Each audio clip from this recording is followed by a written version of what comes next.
देवसाहेब आणि गोल्डी साहेब यांच्याशी त्यांचे खूप चांगले संबंध निर्माण झाले होते. मात्र ते असं झालं होतं, की त्यांनी एका चित्रपटाची निर्मिती करायला सुरुवात केली. म्हणजे त्याच्यामध्ये पैसा टाकला होता निर्माता म्हणून. मात्र तो चित्रपट अजिबात चालला नाही आणि त्यावेळेला त्यांना ज्येष्ठ निर्माता दिग्दर्शक बी.आर. चोप्रा यांनी सांगितलं होतं, की "गुलशन ये तेरे बस की बात नहीं है. तू निर्माता वगैरे काही बनू नकोस. तू आपलं चित्रपट वितरण जे करतोयस ना, ते कर. निर्माता बनणं काही सोपं नाहीये."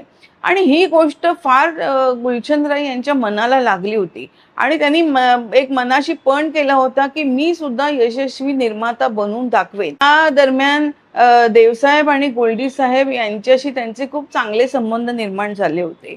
मात्र ते असं झालं होतं, की त्यांनी एका चित्रपटाची निर्मिती करायला सुरुवात केली. म्हणजे त्याच्यामध्ये पैसा टाकला होता निर्माता म्हणून. मात्र तो चित्रपट अजिबात चालला नाही. आणि त्यावेळेला त्यांना ज्येष्ठ निर्माता दिग्दर्शक बी.आर. चोप्रा यांनी सांगितलं होतं, की "गुलशन ये तेरे बस की बात नहीं है. तू निर्माता वगैरे काही बनू नकोस. तू आपलं चित्रपट वितरण जे करतोयस ना, ते कर. निर्माता बनणं काही सोपं नाहीये." आणि ही गोष्ट फार गुलशनराय यांच्या मनाला लागली होती आणि त्यांनी एक मनाशी पण केला होता, की मी सुद्धा यशस्वी निर्माता बनवून दाखवेन.